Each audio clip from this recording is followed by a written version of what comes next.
Hello friends, yes sir Sharma academy में आप लोगों का स्वागत है। तो हम लोग बीपीएससी के प्रैक्टिस सेट मॉडल कर रहे थे, ठीक है।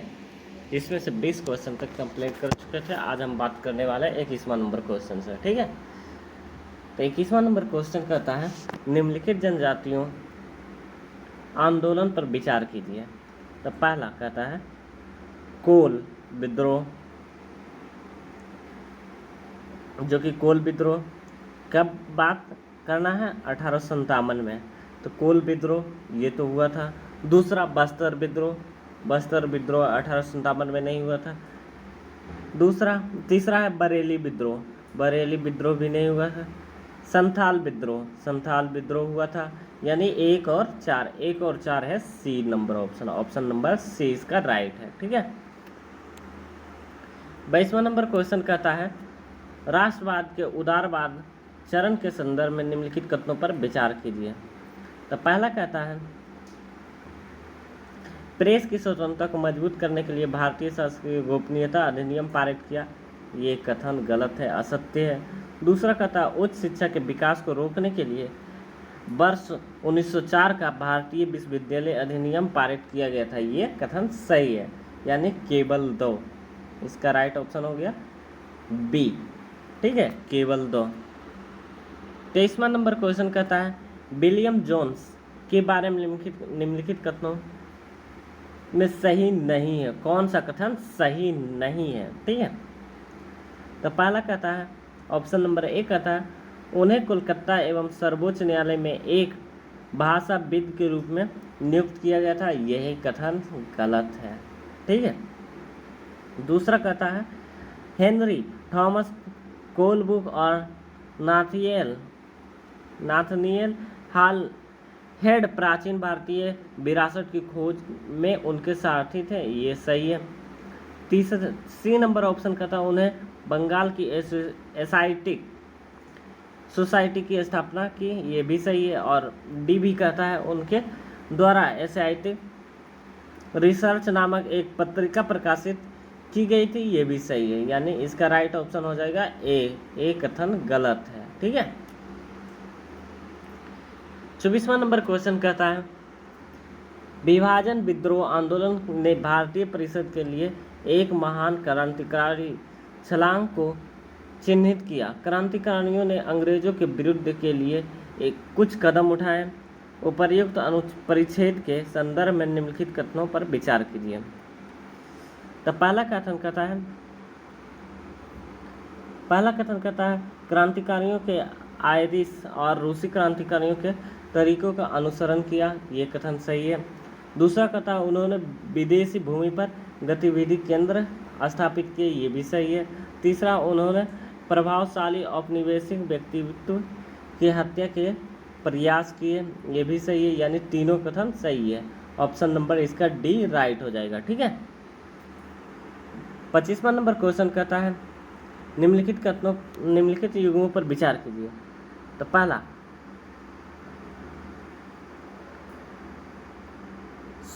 ठीक है, पहला कहता है आनंद मोहन बोस इंडियन एसोसिएशन इसका संबंधित संगठन थे। ये तो सही है। दूसरा जस्टिस एमजी रनाल्डे मतलब पूना सार्वजनिक सभा। ये भी सही है। और तीसरा कहता है जी सुब्रमण्यम अय्यर मद्रास महाजन सभा के से संबंधित संगठन था। और चौथा कहता है फिरोज शाह मेहता, ये बॉम्बे प्रेसिडेंसी एसोसिएशन से संबंधित थे। ये भी सही है, यानी 1 2 3 4 सभी सही है। ऑप्शन नंबर डी होगा, ठीक है। 26वां नंबर क्वेश्चन कहता है आरंभिक भारतीय राष्ट्रवादियों द्वारा साम्राज्यवाद की आर्थिक आलोचना के संदर्भ में निम्नलिखित कथनों पर विचार कीजिए। तो पहला कथन कहता है सभी विदेशी पूंजी के बड़े पैमाने पर निवेश का विरोध करते हैं। ये कथन असत्य है, गलत है, ठीक है।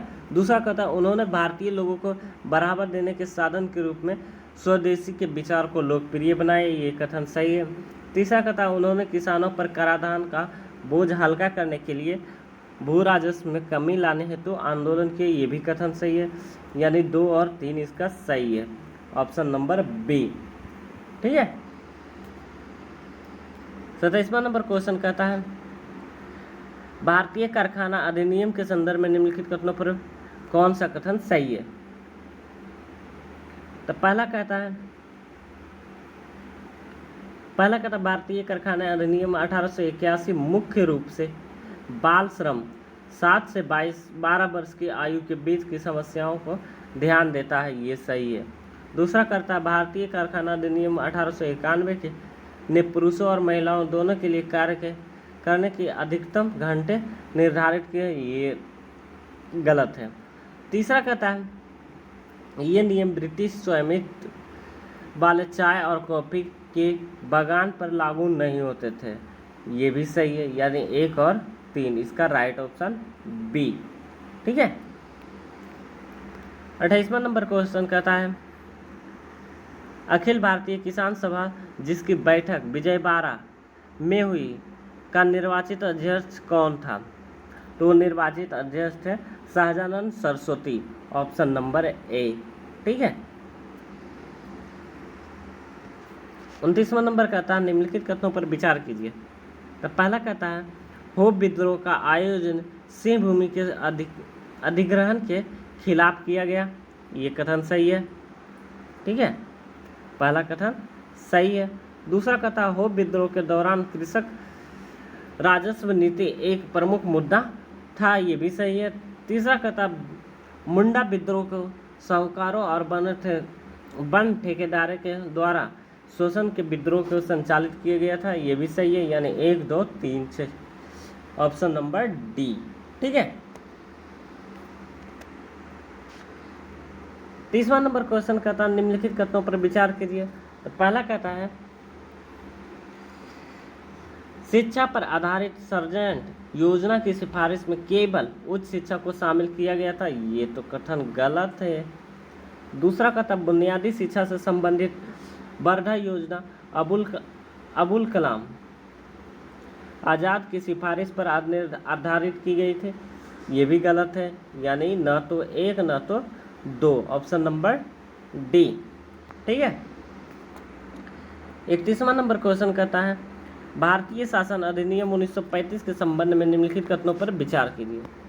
तो पहला कथन कहता है 1935 का भारतीय शासन अधिनियम भारत के लिए तैयार संवैधानिक प्रस्तावों के में अंतिम और सबसे विस्तृत दस्तावेज था, ये तो कथन सही है।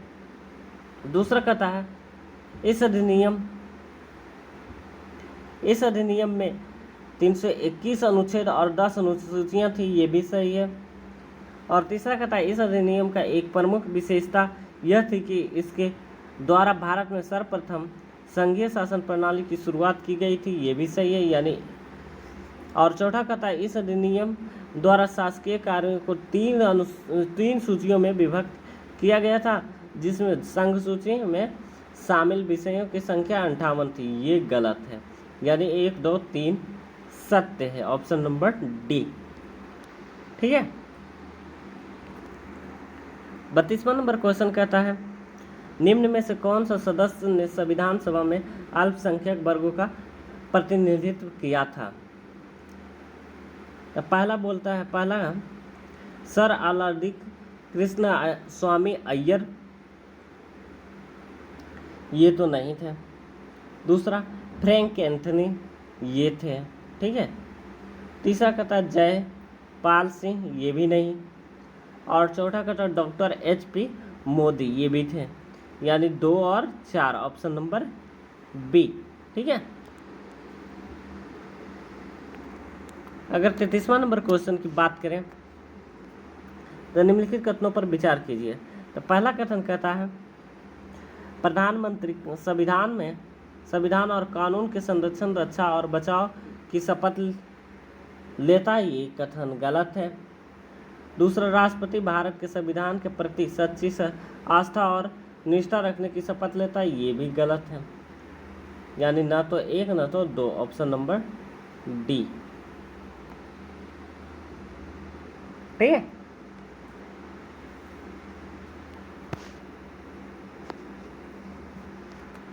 चौंतीसवां नंबर क्वेश्चन कहता है भारतीय संविधान की प्रस्तावना के संदर्भ में निम्नलिखित कथनों पर विचार कीजिए। तो पहला कहता है संविधान की प्रस्तावना न्यायालय में परिवर्तनीय है, ये गलत है। दूसरा, प्रस्तावना को विधायिका की शक्ति का स्रोत माना जाता है, ये भी गलत है। तीसरा, प्रस्तावना संशोधनीय है परंतु ऐसा कोई संशोधन नहीं किया गया जा सकता जिसकी मूल विशेषताओं को प्रभावित करे, ये सही है, यानी केवल 3, ऑप्शन नंबर सी। ठीक है। 35वां नंबर क्वेश्चन कहता है आचार संहिता, आदर्श आचार संहिता के संबंध में निम्नलिखित कथनों पर विचार कीजिए। तो पहला कथन कहता है आदर्श आचार संहिता वैधानिक है।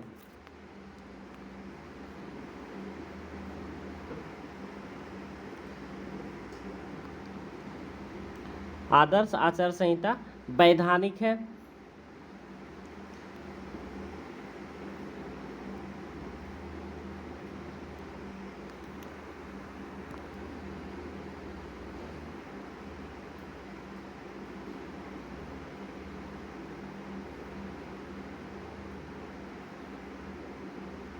आदर्श आचार संहिता वैधानिक है, तो ये तो गलत है। दूसरा कहता है आदर्श आचार संहिता के से तात्पर्य राजनीतिक दलों की सहमति से भारत के चुनाव आयोग द्वारा निर्धारित मानदंडों के एक समूह से है, ये कथन सत्य है। और तीसरा कहता है यह किसी राज्य विधायिका के निर्धारित समय से पहले भंग होने या कार्यवाहक सरकार पर लागू होती है, यानी 2 और 3 सही है, ऑप्शन नंबर बी। 36वां नंबर क्वेश्चन कहता है उच्चतम न्यायालय के तदर्थ न्यायाधीशों के संदर्भ में निम्नलिखित कथनों पर विचार कीजिए। तो पहला कहता है भारत का मुख्य न्यायाधीश किसी उच्च न्यायालय के न्यायाधीशों के अस्थायी अवधि के लिए उच्चतम न्यायालय के तदर्थ न्यायाधीशों के रूप में नियुक्त किया जा सकता है, ये भी कथन सही है, ये कथन सही है। दूसरा कहता है एक तदर्थ न्यायाधीश को उच्चतम न्यायालय के न्यायाधीश के रूप में नियुक्त के लिए योग्य होना चाहिए, ये भी सही है। तीसरा कहता है तदर्थ न्यायाधीश की नियुक्ति उच्चतम न्यायालय तभी करता है जब उच्चतम न्यायालय के किसी भी सत्र को आयोजित करने या जारी करने के लिए अस्थायी न्यायाधीशों की गणपूर्ति में कमी होती है, ये सही है। और चौथा कहता है उच्चतम न्यायालय तदर्थ न्यायाधीशों की नियुक्ति के समय केवल संबंधित उच्च न्यायालय के मुख्य न्यायाधीशों से परामर्श करता है, इसमें राष्ट्रपति की पूर्व सहमति आवश्यक नहीं होती, ये कथन गलत है, यानी 1, 2, 3, ऑप्शन नंबर सी राइट है इसका। ठीक है। 37वां नंबर क्वेश्चन कहता है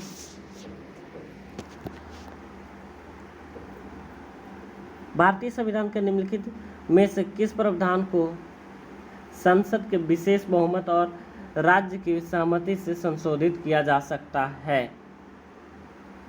तो पहला मौलिक अधिकार, ये तो नहीं। दूसरा राष्ट्रपति का चुनाव एवं चुनाव की पद्धति, इसको ठीक है, यानी दूसरा सही है। तीसरा संसद में राज्यों का प्रतिनिधित्व, ये भी सही है। चौथा छठी अनुसूचित जनजाति क्षेत्रों का प्रशासन, ये गलत। और पांचवा सर्वोच्च न्यायालय और उच्च न्यायालय, ये सही है, यानी 2, 3 और 5, ऑप्शन नंबर सी, 37 का सी। ठीक है। 38वां नंबर क्वेश्चन कहता है पंचायत अधिनियम 1996 के तहत ग्राम सभाओं का निम्नलिखित में कौन सी शक्तियां और कार्य प्रदान किए गए हैं? तो पहला ग्रामीण बाजारों का प्रावधान, ये तो सही है। दूसरा शराब के उत्पादन, आसवान और निषेध की नियंत्रित करने का अधिकार, ये भी सही है। तीसरा स्थानीय विवादों को समाधान करने का अधिकार, ये भी सही है, यानी 1, 2, 3 तीनों सही है, ऑप्शन नंबर बी। ठीक है। 39वां नंबर क्वेश्चन कहता है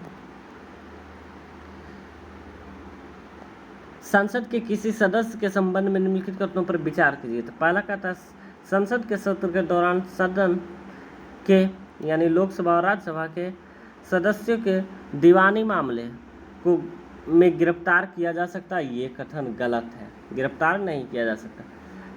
दूसरा कथन, संसद के सत्र के दौरान सदन यानी लोकसभा और राज्यसभा के सदस्यों को फौजदारी मामलों में गिरफ्तार नहीं किया जा सकता, फौजदारी मामले में गिरफ्तार किया जा सकता है, ये भी कथन गलत है। यानी न तो एक न तो दो, ऑप्शन नंबर डी। ठीक है। 40वां नंबर क्वेश्चन कहता है, संविधान के किन प्रावधानों को राष्ट्रीय आपातकाल के दौरान स्थगित नहीं किया जा सकता है? तो पहला कहता है अपराध के लिए दोष सिद्धि के संबंध में संरक्षण का अधिकार, ये तो सही है। दूसरा कहता है प्राण और दैहिक स्वतंत्रता का अधिकार, ये भी सही है। तीसरा अभिव्यक्ति का अधिकार, ये गलत है, यानी 1 और 2, ऑप्शन नंबर ए इसका राइट ऑप्शन। ठीक है फ्रेंड्स, तो आज हम लोग यहीं पर रहने देते हैं, अगले नेक्स्ट वीडियो में कंप्लीट करेंगे। ठीक है फ्रेंड्स, तो हमारे चैनल को लाइक, सब्सक्राइब और कमेंट करें। और ये SSC का में भी पूछे जाते हैं इससे क्वेश्चन। ठीक है फ्रेंड्स।